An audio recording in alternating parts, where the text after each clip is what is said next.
آنے والے کریں گے انشاءاللہ۔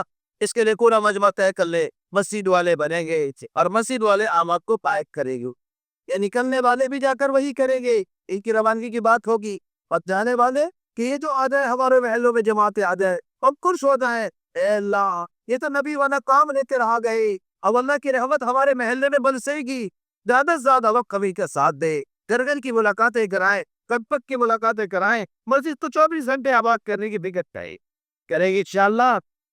اپنے گھر والوں میں رہتے ہوئے ساری عمر کے نیک اعمال سے بہتر ہے۔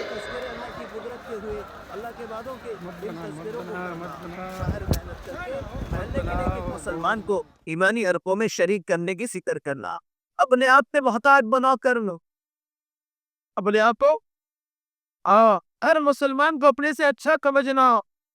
حضرت مولانا الیاس صاحب رحمۃ اللہ علیہ فرماتے تھے یہ محنت اللہ اس سے لیں گے جو گناہگار سے گناہگار مسلمان کو عزت کی نگاہ سے دیکھنے کی مشق کرے گا، اس سے اللہ دعوت کا کام ملنا۔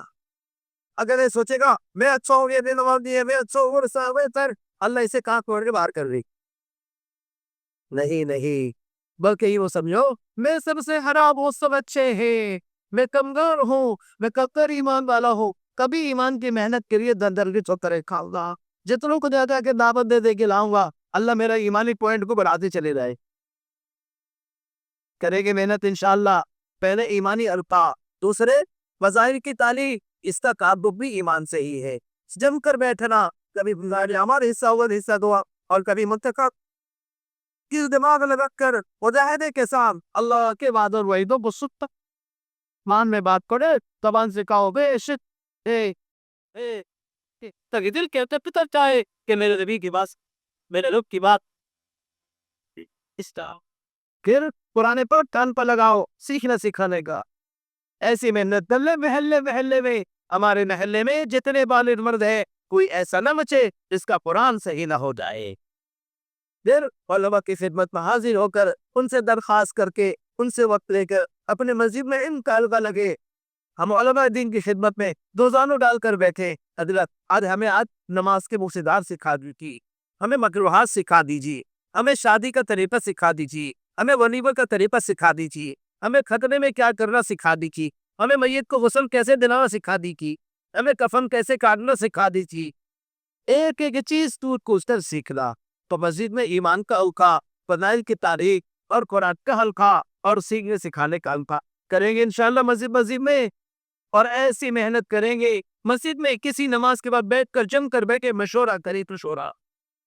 یہ مشورہ کیا ہے؟ یہ اللہ کا حکم ہے، آپ کو سمجھنا، قرآن میں اللہ کے احکامات تو دو نوعیت پر ہیں، دو عنوان پر، ایک وہ احکامات جن کا تعلق ایمان، عبادت، معاملات، معاشرت، اخلاقیات، قضا اور عدل سے، جسے ہم کہتے ہیں پورا دین، اور ایک وہ احکامات کہ جس سے پورا دین امت میں زندہ ہوگا، تو یہ مشورہ محنت کے لائن کا حکم ہے، جیسے دعوت محنت کے لائن کا حکم ہے، نماز عبادت کے لائن کا حکم ہے، بات سمجھ آ رہی؟ تو مشورہ محنت کے لائن کا حکم ہے، وَشَاوِرْهُمْ فِي الْأَمْرِ، اے دلیجی مشورہ کیجیے، اللہ حکم دے رہے۔ جب یہ آیت نازل ہوئی آپ نے فرمایا اما اللہ و رسولہ، تنیاری پی مشورہ، اللہ اس کے رسول کو مشورے کی ضرورت نہیں ہے، وہ لڑکی جعل اللہ رحمت لامتی، لیکن قیامت تک کے لیے اللہ نے مشورے کو میری امت کے لیے رحمت کی چیز بنا دی ہے، جو مشورہ کرتا رہے گا اللہ اس کے رہبری کرتے رہے گا، راہ راست پر رہے گا، جو مشورہ چھوڑ دے گا وہ بھٹکتا چلا جائے۔ اس لیے ہر مسلمان اپنے آپ کو محتاج بنا کر کسی نماز کے بعد بیٹھو مشورہ کرو، مشورہ گرا ہے، فکری عبادت ہے، دماغ کی طاقت کو لگاؤ، کن کی طاقت کو؟ اے اللہ میرے محلے میں 100 بالغ مرد ہے، 10 آدمی مسجد آ رہے ہیں، 90 نہیں آ رہے، اے اللہ آپ تو ناراض ہو جائیں گے، اے اللہ میں کیا کروں؟ بیٹھ کے مشورہ کرو، کیسے کریں؟ ان کا پیر پکڑے، ان کی خوشامد کریں، پیار محبت کیا کریں، اور 90 لوگ بھی مسجد آ جاتے، اس طرح مشورہ فکر کرنا، ایک ایک مسلمان کو لانے کی فکر کرنا، اے اللہ سب اگر کسی محلے میں 100% نمازی ہے، فکر کرو اے اللہ یہ سب کیسا ہجرت مسلم پر کیسے آ جائیں، یہ کیسے خروج کریں، کیونکہ خروج یہ دین کی محنت کے لائن کا حکم ہے، جیسے عبادت میں آپ نے صلاح نماز حکم ہے، فرض ہے، ایسے ہی دین کو آنے میں قائم کرنے کے لیے خروج فرض ہے. جی ہاں، میں آپ کو بتاتا ہوں، ہم ایک عرب ملک میں تھے، بڑے بڑے علماء سے، اس ملک کے چوٹی کے علماء وزارت الشؤون الاسلامیہ کے پڑھے وزیر کے بعد وزارت دلیرہ ان کے ساتھ بات چیت کو بھی رہے سائنسی دیتے اس سے ایک لوگ کہنے لگے کہ دعوت قبول اور قروض حکم یہ سب ایسا تو اقتصاد تفصیلی بات تھی. آپ ہمارے بڑے ہیں، ہم سناتے ہیں اپنا سبق، اب ہم کو بتائیے. میں نے کہا یہ محنت کے لائنس کا حکم ہے، آپ ہی بتائیں کہ اللہ نے پہلے دعوت کا حکم دیا نہیں کہا. میں نے کہا یہ امر ہے یا نہیں اکیلے کہا. میں نے کہا جب امر ہے اور امر کا کیا الامر للوجوب ہے کہ ہاں. میں نے کہا یہاں کوئی کرینہ سارے بار چل نہیں کہ پھر کوزو سے اب ہٹاتے ہیں کیوں ان دنوں کا جو مانگ رہا جو بات کی کہنے کے سبق تلاشے انت افسر تنا کہ آپ ہمارے یہاں پہ پہنچ. میں نے کہا جی یہ تبلیغ جماعت کا کافی ہے، اس کام کے چھوٹنے سے پورا دین کا بیڑا کر پوری دنیا میں باطل غالب ہو گئے. سب سے بڑا جرم ہے بزرگ دوستو. امام فخر الدین رازی رحمۃ اللہ علیہ لکھتے ہیں کہ آج مسلمان دل کے بعد دل بات کو خلاصہ ہے، نماز چھوڑنے کو تو بے شک گناہ ہے، اس میں کون شک نہیں کتنا بڑا گناہ سوچ سکتے، لیکن نماز کی محنت کا چھوڑ دینا اس سے بنا گناہ، کیونکہ محنت کے چھوٹنے سے بے نمازیت ہے.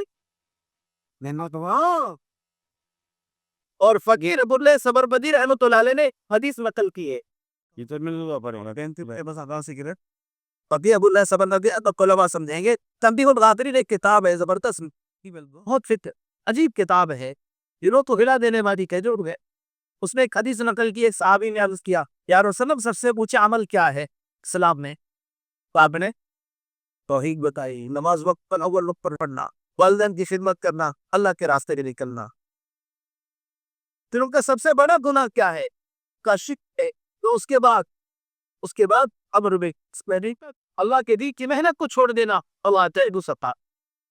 تو اکبر و جبات تو اس حدیث میں اللہ کی دعوت کی محنت تو یہ نہ نہیں. لیکن ہمارے سامنے لوگ کہتے ہیں گرو قرآن حدیث سے غور تو کرو. وہ دنیا کی محبت اس خواہشات میں ہمارے دلوں کو بند کر دیا، ایک آدمی کھائی نہیں دیتے. ایک بات پہلے عرض کی کہ بزرگ دوستو یہ اللہ کا حکم ہے، پچھوڑا محنت کے لائق کا حکم ہے، قروج محنت کے لائق کا حکم ہے. جیسے عبادت میں آتی ہے صلاۃ نماز ضروری ضروری ضروری، ایسے ہی ہر مسلمان کے لیے قروج ضروری ضروری ضروری. اس کے لیے طے کرو کسی ایک نماز بہتر اس طرح مشورہ کریں گے ایک ایک مسلمان کو پیار سے محبت سے کہ امت بہت دور چلی گئی، 1000 سال سے انہیں محنت چھوڑ گئی، امت کھائی نہیں چلی گئی. محنت کے جلدی سبند تھا، بہت دعا کرنا ہوگا، استغفار کرنا ہوگا، خدمت کے راستے سے دل جیتنا ہوگا، پھر انہیں دیار واپس سے قروج کی طرف تھا. تو مشورے بیٹھ کے فکر کرو، گھر گھر میں حضور والے اعمال تعریف زندہ ہو، بچہ بچہ مکتب میں جوڑے، کوئی بارے نہ بچے، وہ اللہ کے راستے میں نہ نکلے، تو دین زندہ ہوتا ہے ہمارے بیٹھ. اس طرح ہمیں اپنے مسجدوں میں محنت کرنے ہیں، کریں گے انشاءاللہ. تو دعوت عبادت علم اپنی مسجدوں میں قائم کرنا. اچھا ہم کیوں محنت سے نکلیں گے ملاقاتوں میں؟ اللہ کیا دیں گے جانتے ہیں؟